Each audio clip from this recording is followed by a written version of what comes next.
तो कल हम लोग क्या देखे थे कि यदि मैग्नेटिक फील्ड आपका दिया हुआ है, कोई मूविंग चार्ज है, उस मैग्नेटिक फील्ड में यदि इंटर करता है तो वेलोसिटी और मैग्नेटिक फील्ड के बीच में जो एंगल पर डिपेंड करता है कि मूविंग चार्ज का पाथ क्या होगा। क्या दिया हुआ, कल दो केसेज हम लोग स्टडी किए थे। यदि मैग्नेटिक फील्ड दिया हुआ है, फॉर एग्जांपल यदि मैग्नेटिक फील्ड इस ब्लैक बोर्ड के इनवर्ड डायरेक्शन में परपेंडिकुलर है और इनवर्ड डायरेक्शन में है, यदि कोई मूविंग चार्ज Q जिसका कि वेलोसिटी v है, यदि इस मैग्नेटिक फील्ड में इंटर करता है तो व्हाट इज द पाथ, किस तरह का पाथ ये चार्ज फॉलो करेगा, किस तरह का चार्ज ये पाथ को फॉलो करेगा। पहला केसेज हम लोग क्या कंसीडर किए थे, फर्स्ट केस, यदि magnetic field B and velocity दोनों पैरेलल हो और सेम डायरेक्शन में हो। सेम डायरेक्शन इट मीन्स दोनों के बीच का एंगल क्या हो गया, थीटा इक्वल टू 0, यानी B का भी यही डायरेक्शन और वेलोसिटी का भी सेम डायरेक्शन।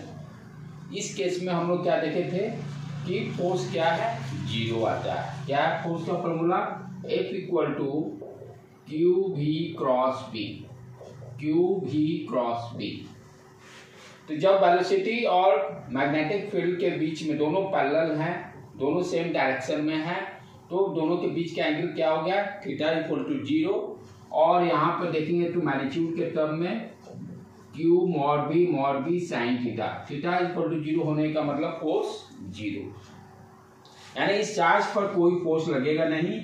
जब कोई फोर्स नहीं लगने का मतलब व्हाट यू अंडरस्टैंड, जिस डायरेक्शन में चार्ज मूव कर रहा है, यदि स्ट्रेट पाथ को फॉलो कर रहा है तो स्ट्रेट पाथ को ही फॉलो करते रहेगा। तो यहाँ पर चार्ज का पाथ क्या रहेगा, स्ट्रेट लाइन। ठीक है, रीजन क्यों कोई फोर्स लग नहीं रहा, या अपोजिट डायरेक्शन में रहे B और ये B। यदि दोनों अपोजिट डायरेक्शन में रहेंगे तो एंगल कितना हो जाएगा दोनों के बीच में, 180 डिग्री। 180 डिग्री होने पर साइन 180 डिग्री, फिर अगेन फोर्स 0, चार्ज फिर straight line.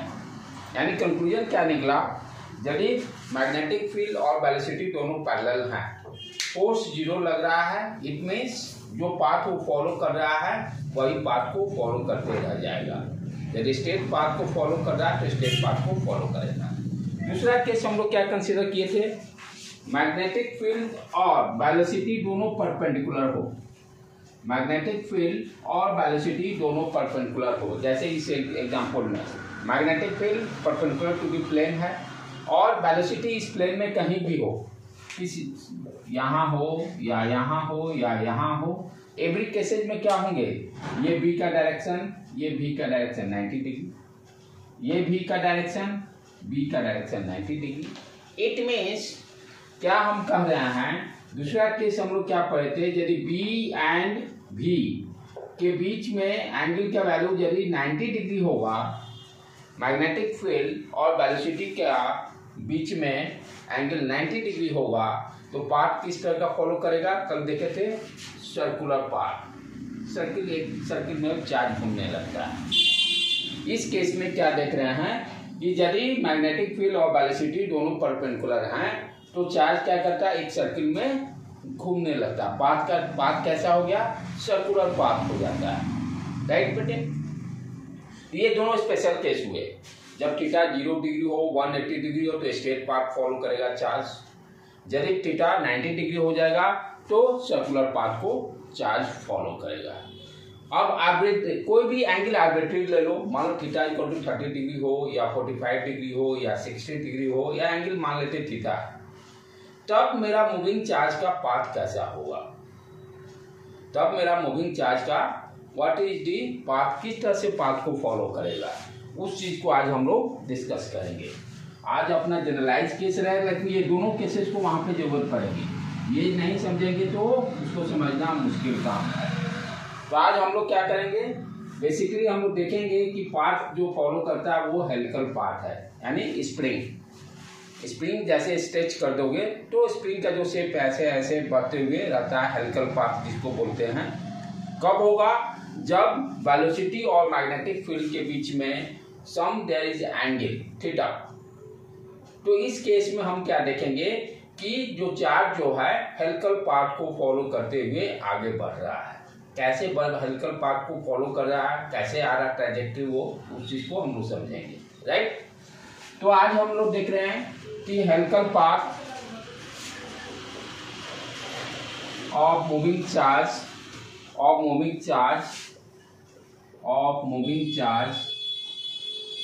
In magnetic field. ये कब केस आएगा?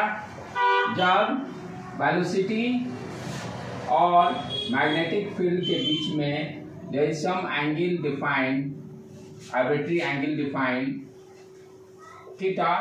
तो इस केस में हम क्या देखेंगे कि आपका पाथ जो होगा मूविंग चार्ज किस तरह का पाथ को फॉलो करेगा? हेलिकल पाथ, स्प्रिंग जैसे दिखाई देता है उस तरह आगे भी बढ़ेगा और सर्कुलर दोनों होंगे। यहाँ पर चार्ज जो होगा आगे भी बढ़ रहा है और सर्कुलर मोशन दोनों करेगा।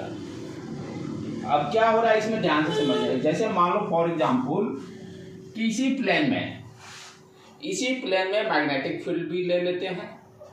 मान लो कि ये मैग्नेटिक फील्ड का डायरेक्शन हो गया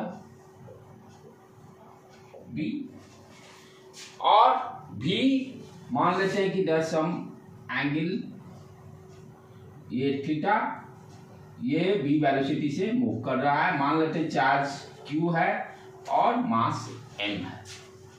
क्या लिया हम लोग? मैग्नेटिक फील्ड को इसी ब्लैक बोर्ड के प्लेन में कंसीडर कर लिए, राइट। वेलोसिटी जो कि लेफ्ट टू राइट कंसीडर कर लिए है। कोई चार्ज है जिसका चार्ज वैल्यू क्यू दिया हुआ है और मास एम दिया हुआ है, वो इस डायरेक्शन में मूव कर रहा है बी वेलोसिटी से, राइट। तो हॉरिजॉन्टल से कितना एंगल बना रहा है? एज्यूम कर लिए थीटा।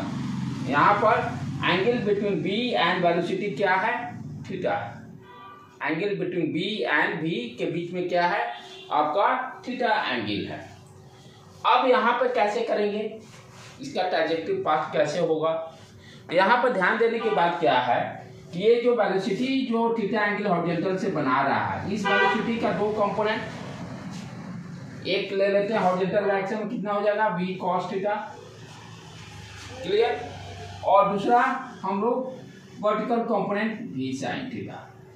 अब ध्यान से यहाँ समझो बेटे, हॉरिजॉन्टल वेलोसिटी कंपोनेंट क्या देगा? यहाँ पे क्या हो रहा है? ये v cos थीटा हो गया और यही डायरेक्शन b का।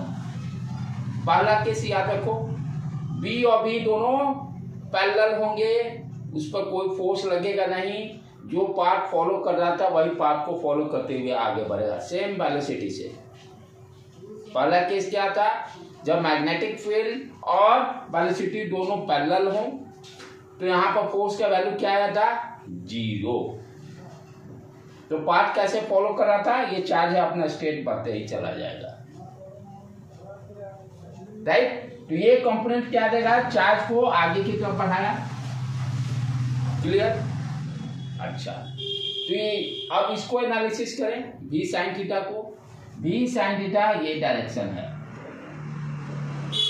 और b का डायरेक्शन ये है। सेकेंड केस, जब मैग्नेटिक फील्ड और वेलोसिटी परपेंडिकुलर होगा तो क्या होगा?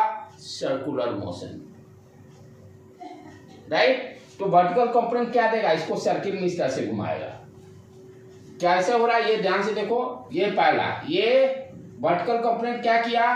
सर्किल में घुमाया। सर्किल में घुमाते हुए हॉरिजॉन्टल कंपोनेंट आगे की तरफ भी बढ़ा रहा है। दोनों काम हो रहे हैं, चार्ज आगे की तरफ भी बढ़ रहा है और सर्कुलर मोशन भी कर रहा है। जैसे स्प्रिंग को स्ट्रेच कर दो और उसके पाथ को समझो, इस तरह ये गया इस तरह से अपर चार्ज दोनों। तो वर्टिकल कंपोनेंट क्या दिया? v sin थीटा आपका सर्कुलर पाथ दे दिया और v cos theta horizontal movement दे दिया। इसीलिए इसका पाथ किस तरह का रहेगा? हेलिकल, इस तरह से। अगर थीटा 90 डिग्री होगा किस केस में? तो सिर्फ सर्कुलर मोशन, तब तो स्पेशल केस आ ही गया मेरा। अंडरस्टूड? तो क्या देख रहे हैं? जब आर्बिट्री एंगल रहता है बी और भी के बीच में जैसे सम एंगल इज डिफाइंड, तो मोशन ट्रैजेक्टरी पार्ट किस तरह का रहेगा, हेलिकल। ये सारे ऑब्जेक्टिव नीट के लिए ध्यान रखना है। जब पैरेलल होगा स्ट्रेट पाथ, जब बी और बी परपेंडिकुलर होगा सर्कुलर पाथ, बी और बी के बीच में जैसे हम एंगल डिफाइन तब हेलिकल पाथ। ये तीनों केस को अंडरस्टैंड करना है। कैसे आ रहा है ये क्लियर हो गया। ये जो वेलोसिटी है हॉरिजॉन्टल कंपोनेंट, ये आगे की तरफ मूव किया और बी साइन थीटा क्या किया, इसको सर्कुलर मोशन दिया। अब कैसे निकालेंगे, सेंटर किधर होगा, अंदर होगा कि बाहर, क्या कि ये प्लेन में है इस तरह से होगा ना। तो अपना राइट हैंड पावर क्या था, इसको मैग्नेटिक फील्ड के डायरेक्शन में रखिए, रख दीजिए ये, और ये भी साइन थीटा ऊपर, यानी सेंटर इधर अंदर की तरफ। सर्कुलर पाथ का सेंटर कहां पड़ेगा, अंदर की तरफ, राइट। तो यहां पर इसी चीज को आज डिस्कस हम लोग कर रहे हैं। क्या देखिए कि पाथ ट्रैजेक्टरी पाथ कैसा हो गया मेरा, आपका हेलिकल पाथ। अब यहां भी रेडियस निकालेंगे, इस सर्किल का रेडियस क्या होगा, टाइम पीरियड कितना होगा, जो सारे हम लोग कैलकुलेट किए थे। एक यहाँ नया टर्म सीखेंगे पिच, तो ये तीनों टर्म को हम लोग डिफाइन करेंगे इस केस के लिए भी, राइट। तो पहले हम लोग स्टार्ट करें, सर्कुलर रेडियस कितना होगा। आपको याद होगा कि सेकेंड केस में हम लोग क्या किए थे, सर्कुलर पाथ में वहां पर हम लोग क्या किए, ये मैग्नेटिक फील्ड,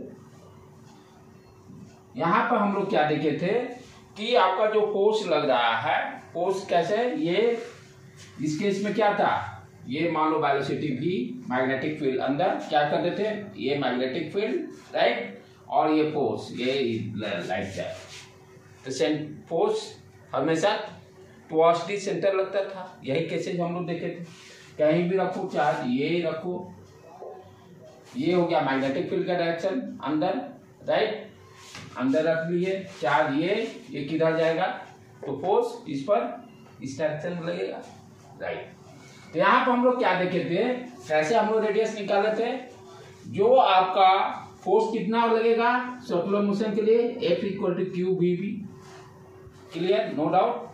अच्छा, दूसरा क्या देखे थे, सेंट्रीपिटल फोर्स mv²/r, दोनों को इक्वेट कर दिए थे रेडियस निकालने के लिए। मेरा फॉर्मूला क्या आ गया था इस केस के लिए, mv² r = QBB, VB उड़ गया, mv/r QB। यहां अब ध्यान देने की बात क्या है इस केस के लिए कि यहां पर जो कौन सा वेलोसिटी का कंपोनेंट दे रहा है circular motion, v sin theta. Circular motion कौन दे रहा है, किसके कारण हो रहा है, v sin थीटा के कारण, यानी वेलोसिटी के वर्टिकल कंपोनेंट के कारण या परपेंडिकुलर कंपोनेंट के कारण। तो यहाँ पर ये जो v होगा इसको हम लोग क्या इस तरह से परपेंडिकुलर शो कर देते हैं, क्योंकि सर्कुलर मोशन किसके कारण हो रहा है, वेलोसिटी के परपेंडिकुलर कंपोनेंट या वर्टिकल कंपोनेंट के कारण। इसीलिए यहाँ पर v क्या हो जाएगा, v %r, राइट बेटे। तो यहाँ पर रेडियस क्या होगा, r = mv %QB, और v परपेंडिकुलर क्या है, mv sin थीटा / QB। इस तरह से हेलिकल पाथ का रेडियस हम लोग फाइंड आउट करेंगे, राइट, क्लियर है, कोई दिक्कत इसमें। हेलिकल पाथ यहाँ पर वेलोसिटी किसके कारण सर्कुलर मोशन हो रहा है, वर्टिकल कंपोनेंट के कारण, इसलिए यहाँ पर कौन सा कंपोनेंट आ जाएगा, वर्टिकल कंपोनेंट। हेलिकल पाथ में आने के लिए तो हॉरिजॉन्टल कंपोनेंट का भी कुछ वो देखेंगे, उसका रोल उसका क्या है, वो पिच कैलकुलेट करने में उसका यूज करेंगे। रेडियस में तो सर्कुलर मोशन नहीं दे रहा, वो तो स्ट्रेट आगे बढ़ रहा है, यानी हमको हॉरिजॉन्टल डिस्टेंस जो निकालेंगे, स्प्रिंग ये डिस्टेंस निकालना होगा, तब उस कंपोनेंट का जरूरत पड़ेगा, क्योंकि वो हॉरिजॉन्टल डायरेक्शन में मोशन दे रहा है, v cos theta horizontal direction में दे रहा है। उसको थर्ड स्टेप में देखेंगे इसके कैसे यूज करते हैं, जिसको कि हम लोग पिच डिफाइन करेंगे, राइट बेटे। अच्छा, तो रेडियस इस तरह से हम लोग निकाल लेंगे। अब टाइम पीरियड देखें। हम जानते हैं कि ऑलरेडी कल के लेक्चर में देखें कि टाइम पीरियड जो निकालते हैं वेलोसिटी पर इंडिपेंडेंट होता है। वेलोसिटी पर यानी ज़्यादा स्पीड से फेंकिए या कम स्पीड से फेंकिए, टाइम पीरियड में कोई अंतर नहीं पड़ता, असर नहीं पड़ता है। जिसका कि वैल्यू क्या आया था, t equal to 2 pi m, थोड़ा देख लेना बेटे, 2 पाई m अपॉन क्यू। यही था टाइम पीरियड। निकालते कैसे थे मेरे को हम भी याद कभी नहीं करते हैं, सिंपली ये मुझे पता है कैसे आएगा। टाइम पीरियड निकालने के लिए क्या हो गया, डिस्टेंस 2 पाई r अपॉन वेलोसिटी v रख दिए, यहाँ से v कैलकुलेट कर लेंगे 2 पाई r, ठीक है। v कितना हो जाएगा अपना, किधर गया v, अच्छा ये r के टर्म में, हाँ v perpendicular, v sine theta, v perpendicular, एक मिनट, टाइम पीरियड 2 पाई r, हाँ ठीक है। वेलोसिटी हो गया, velocity v sine theta, v sine theta, v ये वेलोसिटी यहाँ परपेंडिकुलर कंपोनेंट वाला ही लेंगे, ठीक है। v पर, हाँ यही ठीक है। v perpendicular Q B R, ऊपर गया m, यहाँ से परपेंडिकुलर, ये कौन सा रहेगा, परपेंडिकुलर के कारण हो रहा है। तो अब देखो ये उड़ गया, आर उड़ गया, वही वैल्यू आ गया 2 पाई m अपॉन क्यू। तो हेलिकल पाथ है, यानी हम तो ऑलरेडी जानते हैं कि वेलोसिटी से कोई असर नहीं पड़ता है टाइम पीरियड पर, राइट। अब नेक्स्ट टर्म यहाँ पे क्या समझना है, नया चीज जो है, जो कि डिस्कस नहीं किए हैं, पिच, जो स्क्रू गेज में हम लोग यूज करते हैं, स्क्रू गेज में यूज करते हैं। कहने का मतलब कि वन टाइम पीरियड में कितना ये हॉरिजॉन्टल डिस्टेंस आगे बढ़ेगा, वन टाइम पीरियड में कितना ये हॉरिजॉन्टल डिस्टेंस आगे बढ़ेगा, यानी ये डिस्टेंस कैलकुलेट करते हैं, हॉरिजॉन्टल डिस्टेंस, जिसको कि पिच बोलते हैं। पिच जो डिफाइन करेंगे वो क्या है मेरा, ठीक है। पिच क्या रहेगा, डिस्टेंस, ठीक है। डिस्टेंस का velocity equal to distance upon time, right. तो velocity into time, one time period में कितना देगा, कहने का मतलब पिच कौन देगा, आपका v cos थीटा वाला कंपोनेंट देगा, v cos theta into time period, यानी जो टाइम पीरियड आप कैलकुलेट किए हैं उसका वैल्यू यहाँ रख दीजिए, v cos theta 2 pi m divided by Q v, वो क्या दे दिया, पिच। यानी वन टाइम पीरियड करने का मतलब क्या होता है, एक सर्किल को कंप्लीट करने में जो टाइम लगा वही टाइम पीरियड है। जैसे ये स्प्रिंग, ये देखो, अब यहां से स्टार्ट किए, ये गया, ये इस तरह से, तो यहां देखिए ये दोबारा रिपीट हो रहा है, वन कंप्लीट साइकिल। तो एक टाइम पीरियड में यानी टी टाइम पीरियड में कितना हॉरिजॉन्टल डिस्टेंस, हॉरिजॉन्टल डिस्टेंस यानी वेलोसिटी कौन सा है, v cos थीटा, इसी को हम लोग पिच बोलेंगे, राइट। तो यहाँ 3 टर्म्स देखे, पहला क्या देखे, रेडियस कैसे फाइंड आउट करेंगे हेलिकल पाथ का, दूसरा टाइम पीरियड कैसे कैलकुलेट करेंगे, थर्ड आपका देखे कि पिच कैसे फाइंड आउट करेंगे। इस पे आसान प्रॉब्लम्स रहते हैं, उसको प्रैक्टिस कर लेते हैं। टाइम पीरियड वेलोसिटी पर डिपेंड नहीं होता, कभी नहीं, क्या देखो प्रॉब्लम कल भी देखे थे, 2 pi m upon Q v। कम वेलोसिटी से फेंकोगे छोटा सर्किल करेगा, ज़्यादा स्पीड वेलोसिटी से करोगे ज़्यादा बड़ा सर्किल, डिस्टेंस ज़्यादा हो जाएगा, टाइम भी ज़्यादा लेगा, इसलिए वेलोसिटी पर इंडिपेंडेंट रहेगा, इसके प्रॉब्लम्स को देख लें, न्यूमेरिकल टाइप से +2 लेवल में भी आते हैं।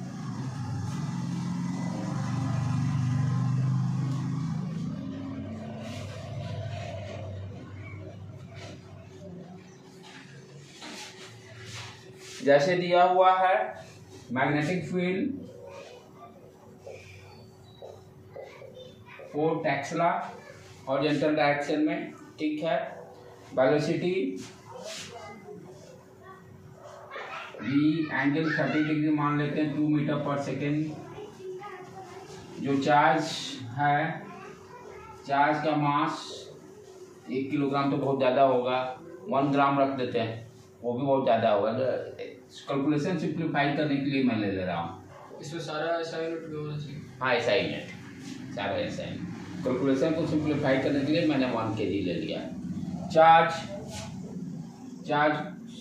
Q इक्वल टू 1.6 या 2 कूलम ले लेते हैं कैलकुलेशन को सिंप्लीफाई करने के लिए। अब आपसे पूछेगा, यहाँ पर पूछ रहा है find the radius.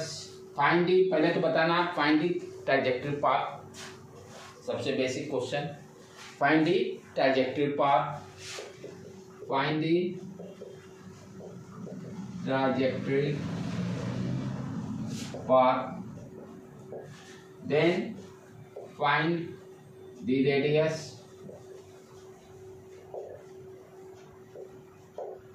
find the radius, third time period, and then fourth pitch। तो क्लियर है। यहाँ पर ध्यान देने के बाद है V और मैग्नेटिक फील्ड के बीच में 2 कूलम चार्ज। यहाँ पर एंगल दिया हुआ तो डेफिनेटली पहले बिना सोचे समझे हेलिकल पार्ट बोल देंगे, ठीक है। अच्छा, रेडियस के लिए निकालने का formula mv² upon r equal to QVB। यहाँ VB उड़ा दिए, V ले लेना है परपेंडिकुलर कंपोनेंट, बस पिछला वाला ही फॉर्मूला है।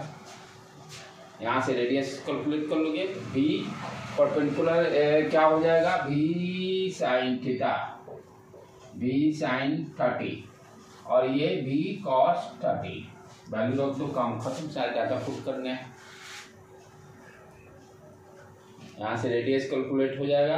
टाइम पीरियड के लिए 2πm डिवाइडेड बाई QB।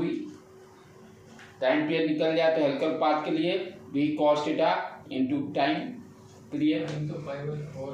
ये मैं रैंडम डाटा डाल दिया हूँ, हाँ डाटा को अपने से रैंडम डाल दिया हूँ कि फार्मूला को कैसे यूज करेंगे, इस प्रॉब्लम से हमको खाली समझ जाए। अगर फ्रीक्वेंसी पूछेगा तो टाइम का T इक्वल टू 1/f और इसे फोकल कर देना बस। यदि एंगुलर फ्रीक्वेंसी पूछता है तो ओमेगा इक्वल टू 2πf या 2π/t।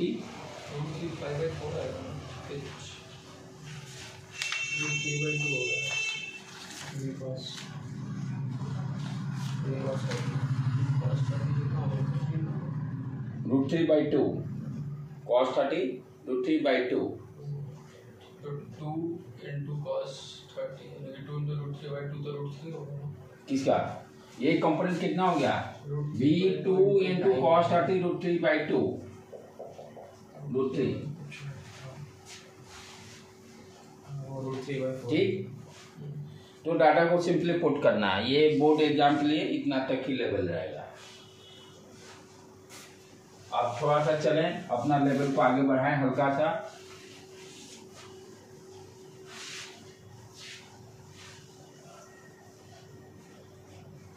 इलेक्ट्रिसिटी और मैग्नेटिक फील्ड ही मेन है, 2 चैप्टर यही। ये नहीं ये मैग्नेटिक फील्ड वाला में चैप्टर में इलेक्ट्रिसिटी पहला चैप्टर और ये वाला मैग्नेटिज्म से ज़्यादा क्वेश्चन नहीं पूछता है, एक आध बुक पूछ दिया है मैक्सिमम 1 क्वेश्चन। तो यही 2 चैप्टर से ही मैक्सिमम क्वेश्चन रहने हैं। ये ऑप्टिक्स तो हम लोग 1 महीना निपटा देंगे, क्योंकि पिछला साल हम लोग 1 महीना लगा था, 1 से 1.5 महीना, हार्डली 1.5 महीना। तो वो भी छुट्टी का बीच में, हाँ इसलिए लेट हो गया था, नहीं तो 1 महीना से ज़्यादा का स्टॉक नहीं है वो। दूसरा प्रॉब्लम देखें बेटे, a charge particle Q, charge particle का चार्ज दिया हुआ Q, मास दिया हुआ है M, moving with velocity V equal to 2I plus 4j, 2I plus 4j in a magnetic field,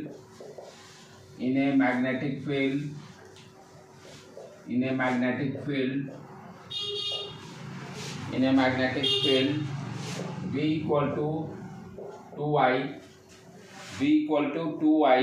Find the trajectory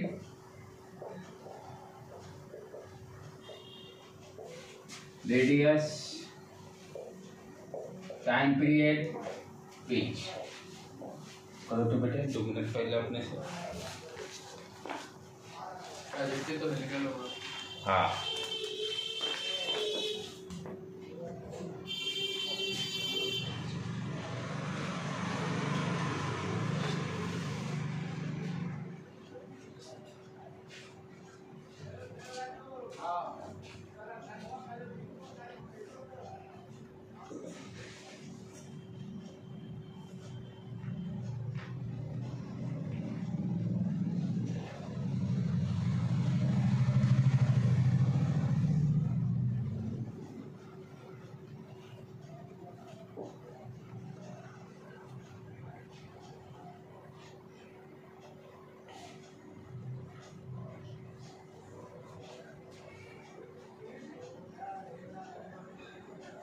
पहले डायग्राम से समझो। वेलोसिटी क्या दिया हुआ बेटे, जो b क्या दिया हुआ, b का ये i कंपोनेंट सिर्फ है, यानी इसी डायरेक्शन में है 2i।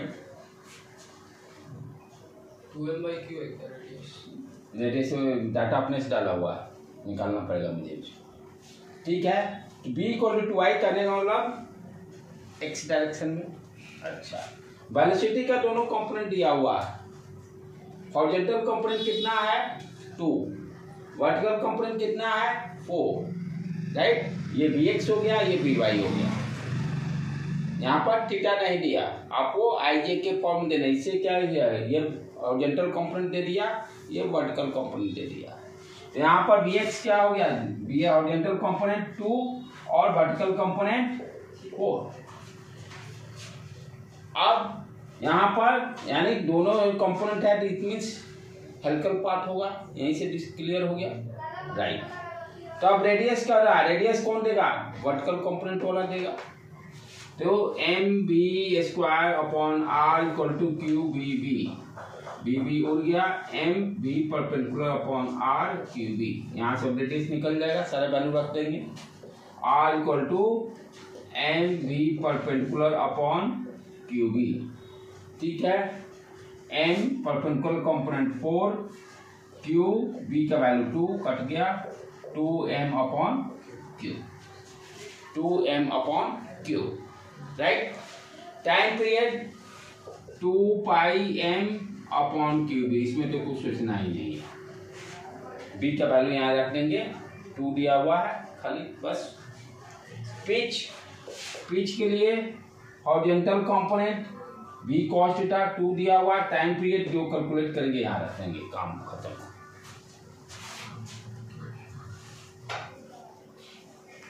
तो ये इस तरह के आपके नेट के लिए इतने सिंपलिसिटी में क्वेश्चन तो रहे हैं, बन जाता है। मेंस के लिए बन जाए इस तरह का कंपोनेंट दे देगा, कहेगा कि फाइंड दी। कोई ऐसा क्वेश्चन होगा जिसमें उसका मैग्नीट्यूड निकालना हो, किसका, वेलोसिटी का? नहीं, यहाँ तो वेलोसिटी गिवन नहीं है ना, मतलब वो जो प्रॉपर मैग्नीट्यूड होता है बिना वेक्टर जो रूट करके निकालते हैं, वो आएगा ला रहे हैं उसको। वो बल कम प्रॉब्लम दे रहा हूँ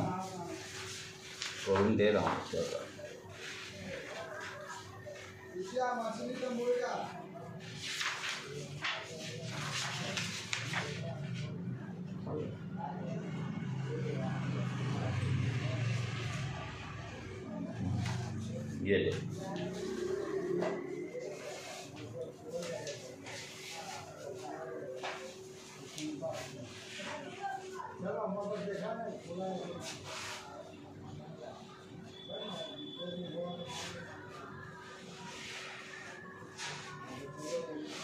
क्या दिया हुआ है, charge particle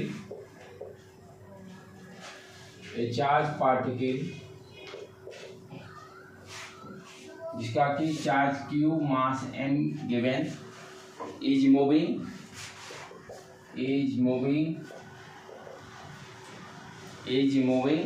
with velocity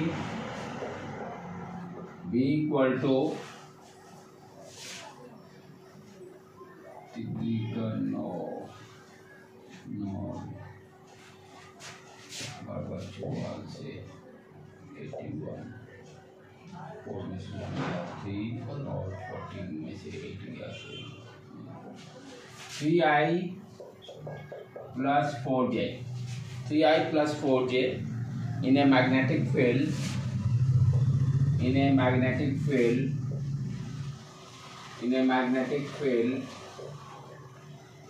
V equal to 4k का 06 होगा। चचो का 16 तिथि का 9। हाँ नहीं ठीक है, ये तो हम ठीक डालें, ये ठीक डालें।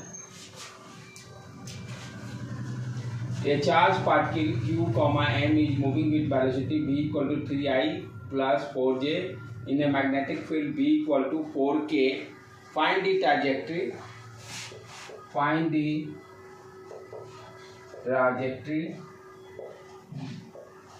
Radius, time period, pitch.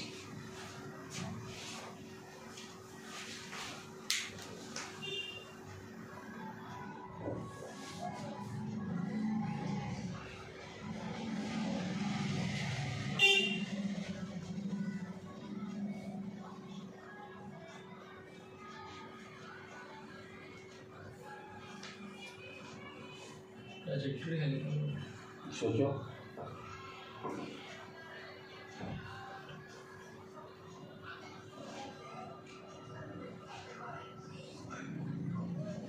Helical के लिए कंडीशन क्या होना चाहिए? V और B के बीच में सम आर्बिट्री एंगल डिफाइंड होना चाहिए। V और B के बीच में सम आर्बिट्री एंगल डिफाइंड होना चाहिए। यहाँ पर वेलोसिटी और B के बीच में, वेलोसिटी और B के बीच में डायरेक्शन क्या एंगल है, क्या दे रहा है? V इक्वल टू 3i, ये हो गया 3 ऑर्डिनेटल कंपोनेंट, ये 4, ये x एक्सिस, ये y एक्सिस, और B क्या दे रहा? 4k, इसके परपेंडिकुलर, हाँ सर्किल। तो क्या हो गया? इसके परपेंडिकुलर, तो पार्ट कैसा हो गया? कंडीशन क्या हो गया? B हो गया, ये दोनों वेलोसिटी क्या होंगे? हॉरिजॉन्टल चाहे वर्टिकल, दोनों तो परपेंडिकुलर ही हैं।